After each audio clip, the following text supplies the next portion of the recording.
今天來挑戰做一個時速破百的遙控船，100千米每小時的速度，對於汽車來說就是一腳油門的事。但是對於一個遙控船來說，要想達到這個速度，至少要滿足以下3個要點。要點1：製作符合流體力學的船體。船體使用椴木片激光切割而成，通過環氧樹脂粘接。環氧樹脂能夠滲透到木材內部，粘接強度更高，還能防水防潮。由於環氧树脂需要12個小時才能完全固化，所以在膠水固化之前，每個零件都要用夾子固定好，這樣船體的形狀就出來了。使用同樣的方法粘接蝦艇的2個浮筒，每個縫隙都要塗滿膠水，防止漏水。安裝金屬套管，方便與船體連接。在浮筒內塞入泡沫，這樣就算船體漏水也不至於沉沒。要點2：挑選合適的動力套裝。為了達到100千米每小時的速度，我用的是2835無刷電機，最高轉速達到每分鐘4.5萬轉。為了保證強度，我還在船體內加了2根金屬型材。金屬舵機和水舵負責控制方向。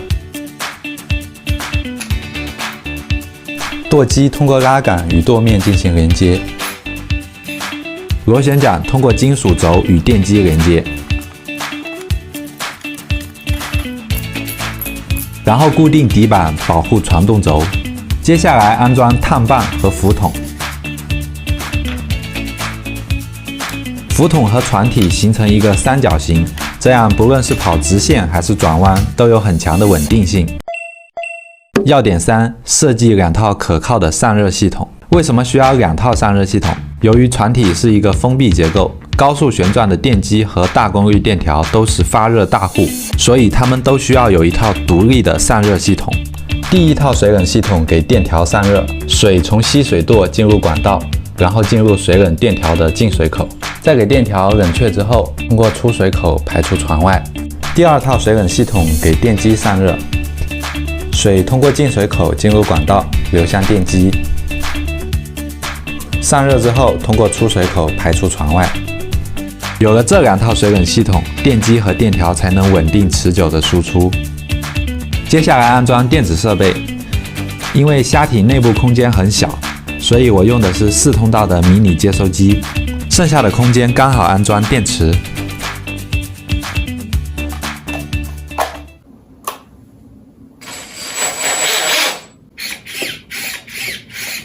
最後安裝水刀，進一步提升穩定性，搞定。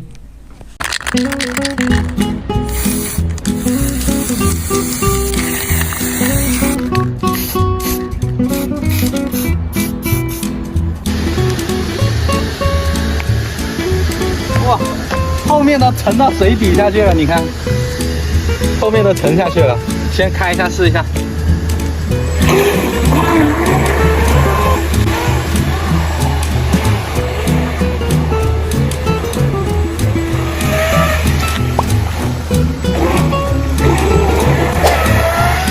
哇，转向非常靈活。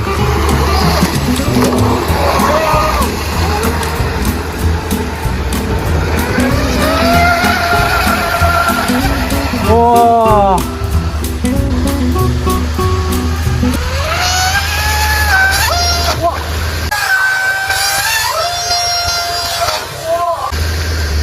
哇操！哇操！翻船了！檢查一下有沒有漏水，因為我這個表面的這個是用膠帶來密封的。打開看看，哇，完全沒有進水，這些都是乾的。說明這個膠帶的防水還是很好的。再試一次。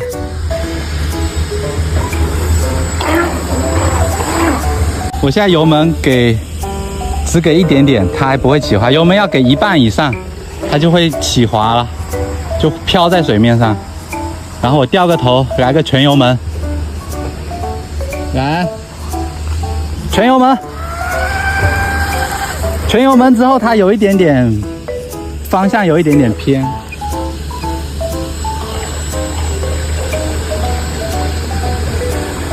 啊，朋友們，哇，這速度，哇，被樹枝纏住了。有一個水草，哎呀，撿回來了。這個速度非常猛，我們換一塊電池，然後加上 GPS 測一下速度。我們把這個行者 GPS 背在它的背部，然後我們現在試一下。哇，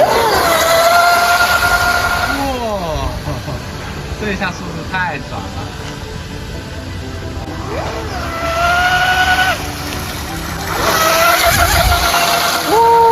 我操！濺到我臉上了水。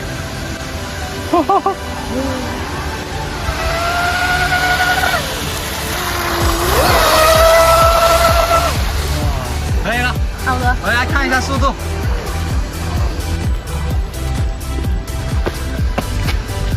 看一下速度是多少？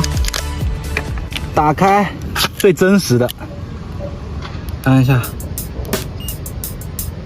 最大44千米每小時，不是吧？最大速度只有44吗？没想到这个速度跟我預期的差的有點多啊。雖然說開起來很爽，但是這個 GPS 測到的實際速度只有44千米每小時，所以我看回去再研究改進一下。拜拜。